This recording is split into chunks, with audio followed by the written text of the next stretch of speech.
Bonjour, je vous souhaite la bienvenue sur cette nouvelle vidéo du cabinet Betacopro.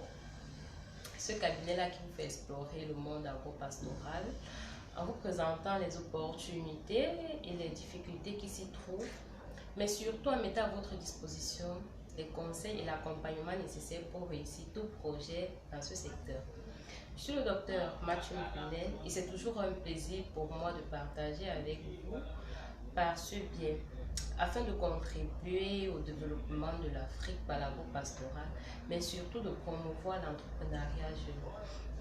Alors, dans cette vidéo, je vais vous présenter les critères, les paramètres à prendre en compte et sur lesquels il faut œuvrer pour réussir la période de poussinière, la période de chauffage en élevage de poulets. Alors, cette vidéo, ce thème fait l'objet d'une vidéo complète et unique à cause de son importance. Parce que cette période est vraiment une période critique car elle détermine l'optimisation du potentiel de production de chaque bande d'élevage. Car tout retard de croissance, toute erreur produite à cette période est irréparable. Donc, à cette période, il faut vraiment être attentif et être travailleur. Alors, je vous souhaite déjà de suivre cette vidéo jusqu'à la fin parce que Betacopro a une surprise pour vous. Alors, je la donnerai à la fin de la vidéo. Donc, restez scotchés. Alors, sans plus tarder, donc, je vais passer au premier paramètre qui est nul autre que la qualité du poussin.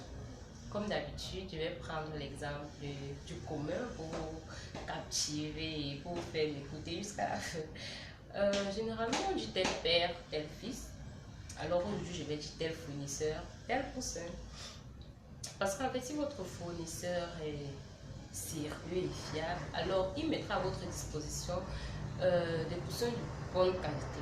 Quelles sont donc les caractéristiques d'un bon poussin? Un bon poussin, celui-là qui n'est pas faible, donc celui qui a cette capacité à s'alimenter et à s'abreuver facilement, qui n'a aucune déformation, que ce soit du bec ou des pattes. Un poussin qui a un poids normal de son âge, c'est-à-dire 51 grammes pour la souche COP 500 que nous mettons à votre disposition. En plus de la qualité du poussin, nous avons la température de la salle, de la poussinière. Cette température qui va de 35 degrés à la première semaine, vous se retrouvez à environ 20 degrés à la 6e semaine. Elle est donc maintenue par les sources de chaleur dont vous disposez. Elles peuvent être des radiants ou bien du bois de chauffage utilisé généralement dans les demi-fûts.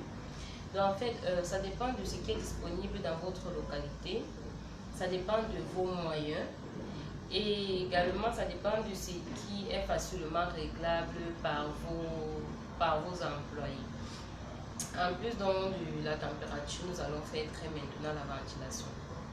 Tout comme vos maisons, les poussinières doivent être ventilées, non seulement pour le renouvellement d'air, mais également pour l'évacuation des gaz fournis dans la poussinière. Parce que d'abord, quand vous entrez dans une poussinière qui chauffe trop, l'ammoniac qui est accumulé déjà, vous voyez, vous d'abord vous souffrez. Imaginez ces poussins qui sont là toute la journée, toute la nuit, tout le temps.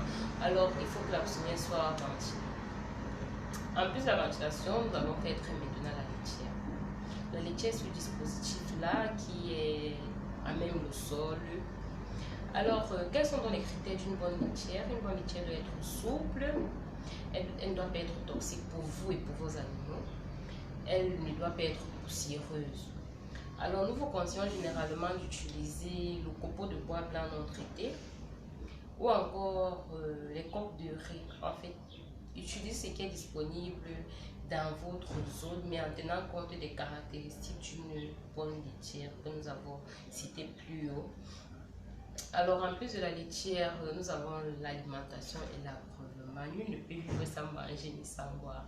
Alors, les poussins doivent être alimentés et abreuvés à volonté. Donc, il doit toujours avoir de l'aliment, il doit toujours avoir de l'eau. Et à cet âge-là, nous préconisons de servir l'aliment en miettes à vos poussins pour une meilleure valorisation et pour un meilleur taux de croissance. Alors l'eau doit être de bonne qualité, comme nous le disons toujours. Servez ce que vous aussi vous pouvez boire. Servez à vos animaux ce que vous pouvez boire comme eau. Alors en plus de l'alimentation et de l'approvisionnement, nous allons donc passer au programme lumineux.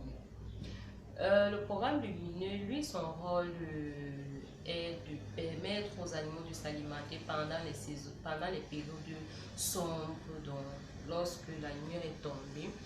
Notons donc que ce programme lumineux aide aussi pour maintenir la température, car nous avons déjà vu des producteurs qui se contentent de chauffer avec des ampoules et ça n'a pas de problème, ça donne également de bons résultats, juste que les ampoules doivent être très rapprochées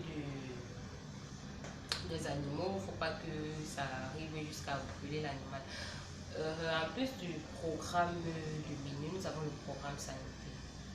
Puisque le poussin vit en contact avec ces déjections qui sont dans la litière, il est vulnérable, Alors, il est donc nécessaire d'avoir un programme sanitaire préétabli qui doit être suivi à la lettre. Toutefois, ce programme sanitaire doit être adapté à chaque zone. Donc, il n'est pas nécessaire de vacciner, par exemple, contre une maladie qui n'est pas présente dans votre zone. Donc, ça augmente plutôt votre coût de production. Alors, si vous n'êtes pas assez outillé pour établir un programme de prophylaxie adapté à votre zone, n'hésitez pas à vous rapprocher des experts dans le domaine pour utiliser leur expertise afin de vous fournir un programme de prophylaxie adapté à votre zone. Alors, je vais revenir au niveau de la température, mais surtout de l'ambiance dans la salle. Comment faire pour savoir si la température est bonne? Ce n'est pas forcément ce que vous ressentez, mais c'est surtout le comportement de vos poussins. Si les poussins sont par exemple sous les sources de chaleur, groupés sous les sources de chaleur, ça veut dire qu'ils ont froid dans la salle, alors ils reviennent chercher la source de chaleur. Mais si les poussins fuient et se retrouvent dans les extrémités, alors là, ils ont trop chaud. Alors essayez de varier en fonction du comportement de vos poussins, parce que tout ce qui est fait dans les usines poussinières, c'est pour eux. C'est leur confort en fait qui vous aidera à avoir un bon taux de croissance, ce qui est souhaité, et l'homogénéité de votre bande. Et au niveau de l'alimentation, nous allons, là derrière moi, vous pouvez constater que nous avons des plateaux. C'est ça qui est donc utilisé pour servir l'aliment à l'âge pendant la période de poussinière. Parce que les poussins, eux, n'ont plus une très grande taille, donc il ne faut pas qu'ils fournissent trop d'efforts pour s'alimenter. Ça aussi, ça a un impact sur la croissance de ces sujets. Si vous n'avez pas les moyens de vous fournir, de vous procurer des plateaux, il y a un moyen d'utiliser les cartons dans lesquels les poussins sont livrés. Alors ne vous inquiétez pas, nous allons refaire ces vidéos dans une phase pratique, présenter tous ces aspects de façon pratique bien sûr, et surtout vous montrer comment vous pouvez utiliser ces cartons pour servir vos sujets. Alors merci d'avoir suivi la vidéo. Pour la surprise, nous sommes conscients de la pénurie de poussins sur le marché actuellement et depuis belle lurette. Alors, Vetagro met à votre disposition un service de distribution des poussins de bonne qualité surtout, pour le moment dans la région du littoral. Alors, n'hésitez pas de nous contacter pour passer vos commandes. Les dates sont publiées sur nos différentes pages. Les dates les plus proches, nous avons une livraison le 26 septembre 2020 et la deuxième livraison le 6 octobre 2020. Le poussin coûte 625 francs pour le moment. Alors n'hésitez pas de nous contacter pour passer vos commandes ou avoir d'amples informations. Vous pouvez nous laisser votre contact en messagerie privée, nous allons vous contacter. N'oublions donc pas les gestes qui nous permettent de nous développer. Likez, partagez, abonnez-vous. Alors ensemble, nous allons donc construire l'Afrique avec la route pastorale. Ciao et à la prochaine vidéo.